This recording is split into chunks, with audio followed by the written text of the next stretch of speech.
এজন্যই তো আল্লাহ বলে ইন্নামাল মুমিনুনাল্লাযীনা ইযা যুকিরাল্লাহু ওয়াজিলাত কুলুবুহুম। মুমিন তো তারাই, প্রকৃত বান্দা প্রকৃত গোলাম তো তারাই, যখন তাদের সামনে আল্লাহর কথা আলোচনা হয়, আল্লাহর কথাগুলো বলা হয়, আল্লাহর কথাগুলো শোনা মাত্রই তাদের অন্তরটা ভূমিকম্পের মতো কম্পিত হইতে থাকে।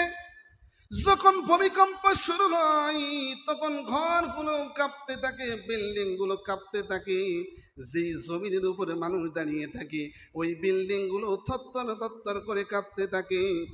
আল্লাহ বলে আমার কথাগুলো, আমার আলোচনাগুলো, আমার বাক্যগুলো যখন কোনো মুমিন বান্দার সামনে উচ্চারণ করা হয় তাদের অন্তরটা কাঁপতে থাকে। এই অন্তরটা শুধু কাঁপে না, আল্লাহর ভয়ে তাদের চোখ দিয়ে কেমন যেন পানি বাইর হয়ে যায়। এজন্যই কিয়ামতের ময়দানে জাহান্নামগুলো গজরাইতে থাকবে, হুঙ্কার দিতে থাকবে, আর আসতে থাকবে। ওই জাহান্নামগুলো ঠেকানোর মতো ফেরেশতারাও ঠেকাইতে পারবে না। প্রত্যেক কড়া, প্রত্যেক আংটার সাথে ৭০,০০০ ফেরেশতা ধরে রাখবে।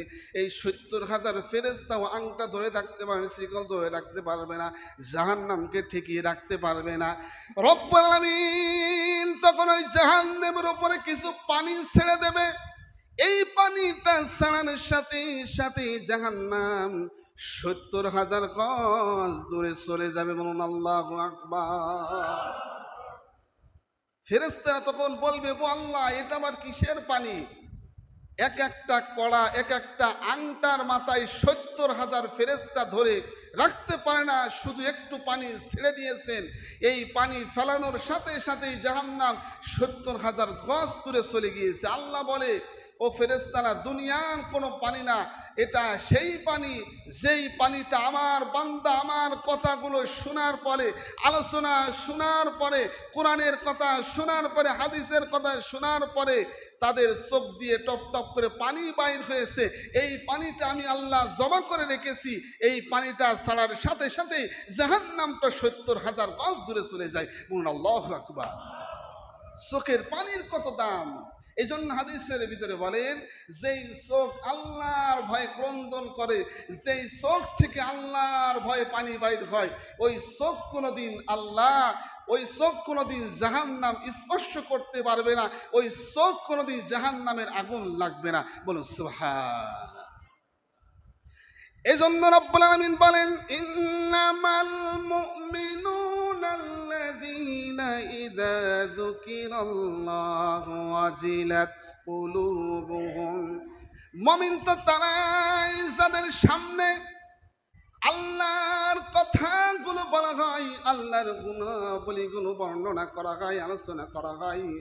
এই আল্লাহর কথাগুলি শোনা মাত্রই তাদের অন্তরের ভিতরে কম্পিত শুরু হয়ে যায়, ভয় শুরু হয়ে যায়। তারা মনে করে দুনিয়ার কোনো মানুষের কথা নাই, দুনিয়ার কোনো মানুষের আলোচনা হইতেছে না।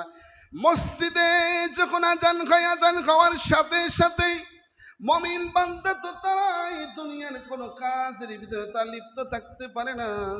আজান হওয়ার মাত্রই তারা দুনিয়ার সমস্ত কাজগুলো পিছনে রেখে আল্লাহকে হাজির নাজির করার জন্য, আল্লাহ ইবাদত করার জন্য মসজিদে আসে। ওই যে একজন কামারের কথা হাদিসের ভিতরে বুখারী শরীফের ভিতরে উল্লেখ করেছেন, কামারের কাজটা আল্লাহ এত পছন্দ করেছেন, এত ভালোবেসেছেন, কামার মাথার উপরে হাতুড়ি উঠিয়েছে, লোহাটা পিটাবে, লোহাটা দিয়ে দাও বটি, কোদাল খন্তা বানাবে, একটা যন্ত্র একটা কিছু বানাবে। মাথার উপরে যখন উঠিয়েছে, যখন মসজিদ থেকে আজানের ধ্বনি শুরু পানতে বলতো, মসজিদ থেকে যখন আজানের ধ্বনি শুনতে পেয়েছে, আল্লাহু আকবার, আল্লাহু আকবার, এই ধ্বনিটা শোনা মাত্রই সে সামনের দিকে হাতুড়ি মারে নাই, হাতুড়টা পিছন দিকে ফেলিয়ে মসজিদে গিয়েছে। আল্লাহ তার কাজকে এত পছন্দ করেছে, এত ভালোবেসেছে, ওই ব্যক্তিকে আল্লাহ মাফ করে জান্নাতুল ফেরদাউসের মেহমান বানিয়ে দেয়।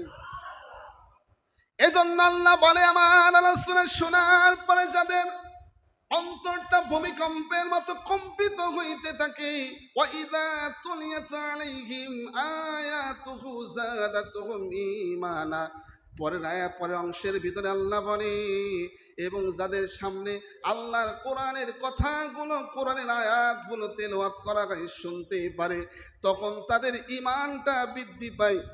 ওয়া আলা রাব্বিহিম ইয়াতাওয়াক্কালুন। শুধু ঈমানটা বৃদ্ধি পেয়ে শেষ করে না, পরের অংশে আল্লাহ বলে, আল্লাহর বান্দারা সদা সর্বদাই সেই আল্লাহর প্রতি তাওয়াক্কুল করে, ভরসা করে, ইয়াকিন করে, মনে করে সব কিছু সেই রবের পক্ষ থেকে হয়। বিপদ বালা মুসিবত, ধন সম্পদ যা কিছু আসে, যা কিছু হয়, সব কিছু যিনি করে, জবানটা করে বলতে হবে তিনি কে। ওই আল্লাহর প্রতি তারা তাওয়াক্কুল করে, ভরসা করে। এবং পরের আয়াতে আল্লাহ বলে, আল্লাযীনা ইউকিমুনাস সালাতা ওয়া মিম্মা রাযাকনাহুম ইউনফিকুন।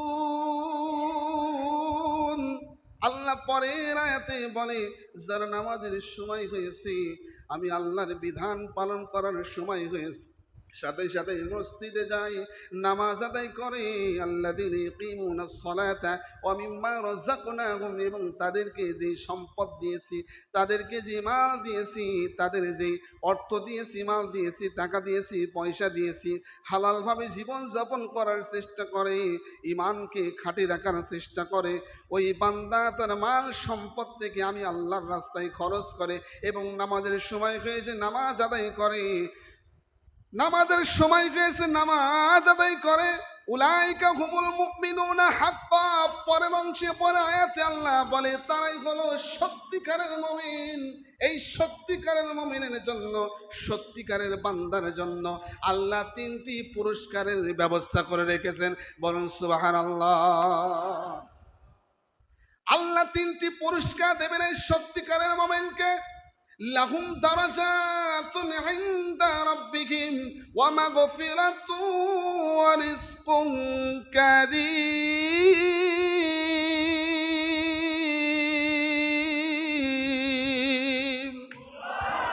আল্লাহ বলে, ওই বান্দার জন্য আমি আল্লাহ তিনটি পুরস্কারের ব্যবস্থা করে রেখেছি।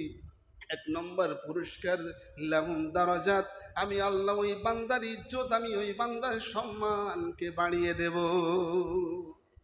এজন্য দেখা যায় কত গরিব মানুষ, কত অসহায় মানুষ এমন লেভেলে, এমন পর্যায়ে আল্লাহ পৌঁছায় দেয়, মানুষ তাকে ইজ্জত করে, মানুষ তাকে সম্মান করে, মানুষ তাকে দেখলে সালাম দেয়, মানুষ তাকে দেখলে শ্রদ্ধা করে, ভালোবাসে। এই ইজ্জত সম্মানের মালিক যিনি, জবান খুলে বলতে হবে তিনি কে। আল্লাহ বলে, এক নম্বর পুরস্কার বান্দাকে দেব, লাহুম দারাজাত।